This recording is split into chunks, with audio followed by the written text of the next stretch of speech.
Halo guys, kembali lagi dengan gua Miko.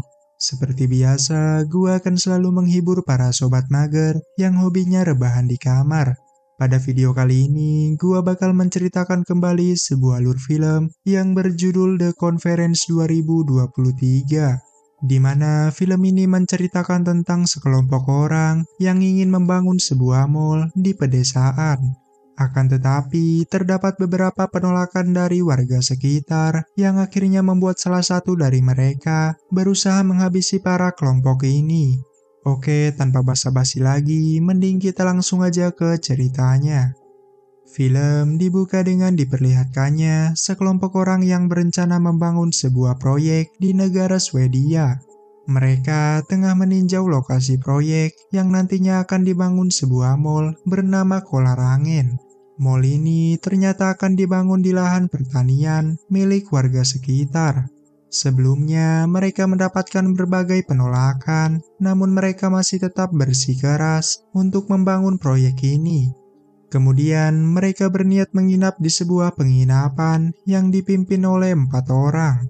Di antaranya, seorang resepsionis bernama Jenny dan 3 orang lainnya. Saat Carl menawarkan sebuah minuman, mereka malah mencuekinya dan langsung masuk ke penginapan. Akhirnya, momen pembagian kamar pun dimulai, di mana setiap kamar akan diisi oleh 2 orang. Namun, dikarenakan jumlah mereka ganjil, mau tidak mau ada yang harus tidur sendirian.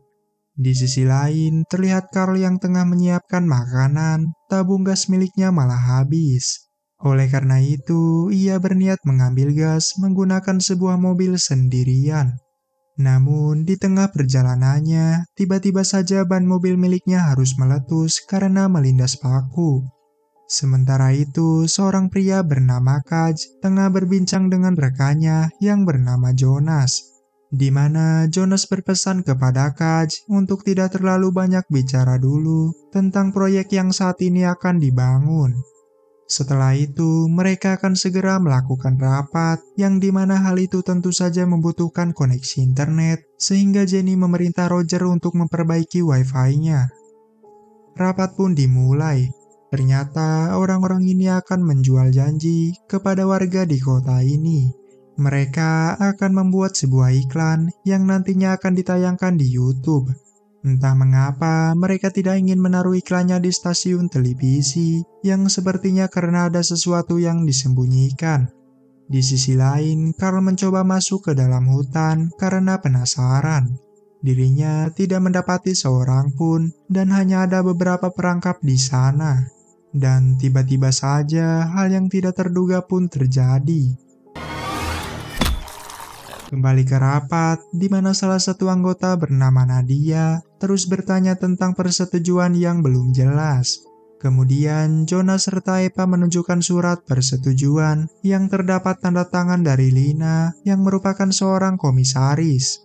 Yang anehnya, Lina merasa tidak pernah mendatangani surat itu karena faktanya Lina selama 6 bulan sedang cuti karena sakit keras. Yang usut punya usut, pembangunan proyek ini mendapatkan banyak pertentangan dari para anggotanya. Karena sebelumnya, salah satu anggota menancapkan pena ke pundak Eva sebagai bentuk protes darinya. Karena hal itulah, anggota itu dikeluarkan dari proyek ini. Akhirnya, tiba saatnya makan siang. Carl yang masih belum kembali, Jenny pun berinisiatif untuk menggantikannya.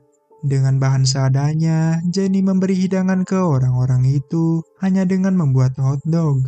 Jonas yang ada di sana mencoba memperingatkan Lina untuk tidak bicara sembarangan. Sampai detik ini, Lina masih kebingungan tentang tanda tangan itu.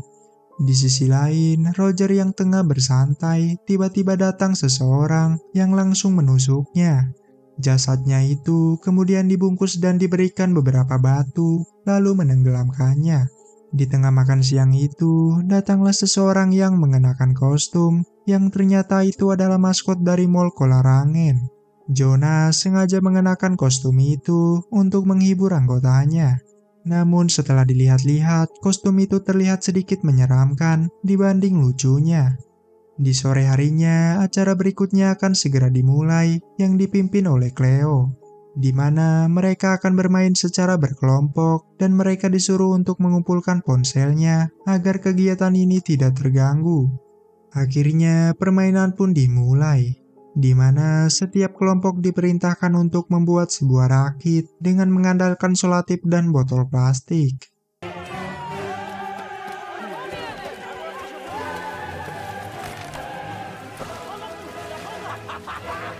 Yang hasilnya dimenangkan oleh kelompok Jonas. Di tengah keseruan mereka, tiba-tiba datang seseorang yang mengambil kotak ponsel dan juga kepala maskot. Ditambah lagi, Jenny yang berada di penginapan tidak mendapati seorang pun di sana. Dirinya harus menghadapi kenyataan ketika didatangi oleh psikopat tersebut.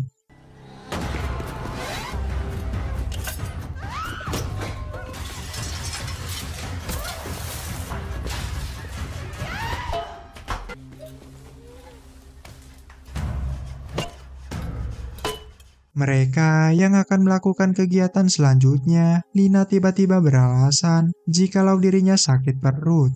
Oleh karena itu, Lina pun dapat kembali ke penginapan untuk mengecek segala info yang berada di laptop Jonas. Ya, akhirnya Lina berhasil membuktikan bahwa surat perjanjian itu benar-benar dipalsukan. Di sini, Lina akhirnya mengetahui jikalau Jonas merupakan orang yang sangat jahat. Para anggota yang lain yang telah kembali mendapati ponsel mereka telah tiada.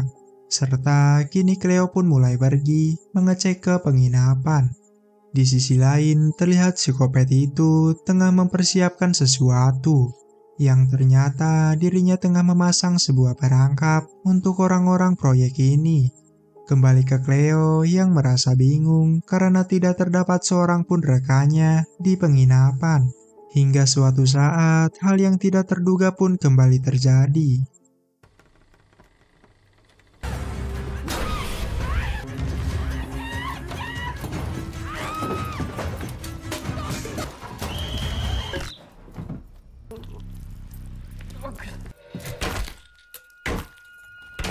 Di tempat lain, Lina mencoba memanggil kedua rekannya yang bernama Amir dan juga Nadia untuk memberitahukan jikalau Jonas benar-benar telah merekayasa surat perjanjian.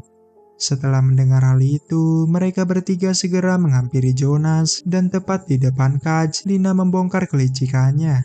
Namun tetap saja, Jonas menganggap kalau proyek ini akan membawa keuntungan besar bagi mereka.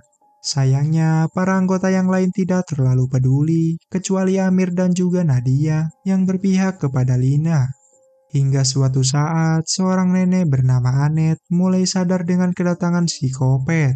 Kaj yang ada di sana juga segera dibabi buta oleh psikopat itu. Di tempat lain, Eva mulai sadar ada yang tidak beres, segera mencoba untuk kabur. Namun sayangnya, ia malah berpapasan dengan psikopat itu yang ini merupakan sebuah bencana. Di mana di depan rekan-rekannya, Eva diangkat naik ke tiang bendera, hingga membuat mereka semua berpencar. Jonas yang kabur ke arah hutan, jidatnya harus terbeset oleh kawat yang dipasang oleh psikopat itu. Untungnya, Lina segera menolongnya, sedangkan anggota yang lain memilih masuk ke dalam penginapan dan segera mengunci pintunya. Kembali ke Jonas yang kabur menggunakan sebuah rakit bersama Lina. Bukannya bekerja sama, Jonas malah mendorong Lina hingga jatuh ke aliran sungai. Namun untungnya, Lina cukup lihai dalam berenang dan tiba di daratan. Akan tetapi, Lina harus kembali terjatuh ke dalam lubang perangkap, yang di dalamnya terdapat jasad Carl yang sangat mengenaskan. Untungnya dengan kegigihan Lina, ia berhasil menyerang sosok itu dengan kayu. Di situasi berbeda, para anggota yang berada di penginapan mencoba untuk melarikan diri menggunakan mobil yang sebelumnya dipakai oleh Jonas.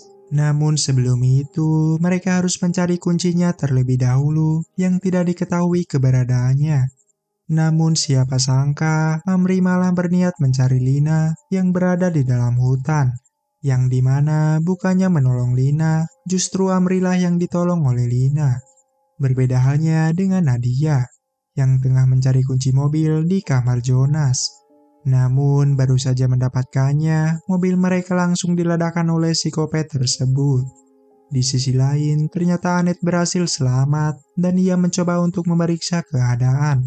Namun tiba-tiba saja Jonas datang menghampirinya untuk meminta tolong menjahit lukanya. Karena faktanya Annette sangat pandai dalam menjahit. Setelah itu, betapa kurang ajarnya Jonas, ia malah meninggalkan Annette tanpa bisa kemana-mana. Berbujur kaku, Annette pun langsung disabit oleh psikopat itu. Rasa merinding semakin menjadi-jadi, di mana Jonas harus mengalami kecelakaan tunggal dan harus terjatuh ke dalam sungai.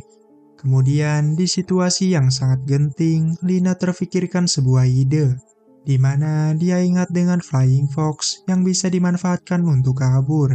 Namun sayangnya, ketika masuk ke dalam hutan, mereka lagi-lagi diikuti oleh psikopat itu. Mereka yang melihat hal itu pun segera kabur menyelamatkan diri. Namun, dikarenakan sangat panik, Nadia harus terkena jebakan kaki. Untungnya, sosok itu juga berhasil ditusuk oleh Nadia. Scene berpindah ke dua orang yang memutuskan untuk kembali ke penginapan. Sementara Amir dan juga Lina tengah bersiap untuk menyeberang menggunakan Flying Fox. Ett till steg nu, Lina. Kom igen nu.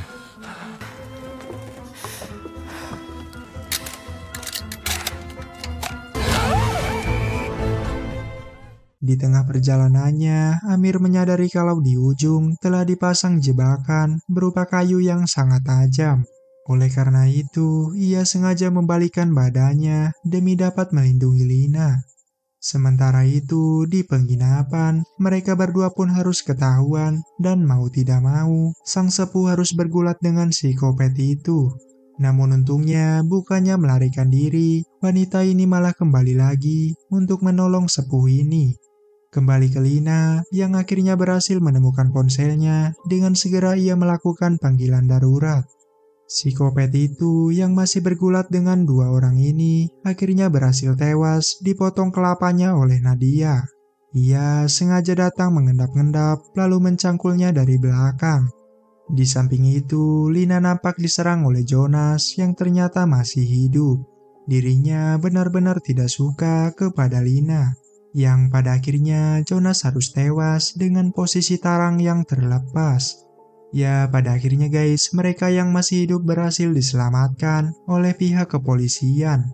Dan tentu saja proyek ini tidak jadi dijalankan karena memang sedari awal tidak mendapat persetujuan dari penduduk setempat. Dan itu dia alur cerita dari film The Conference 2023. Kira-kira apa yang akan kalian lakukan jika berada di posisi Lina serta yang lainnya? Tulis di kolom komentar. Oke dah guys, mungkin segini dulu aja untuk video kita kali ini. Gua Miko cabut. Dadah.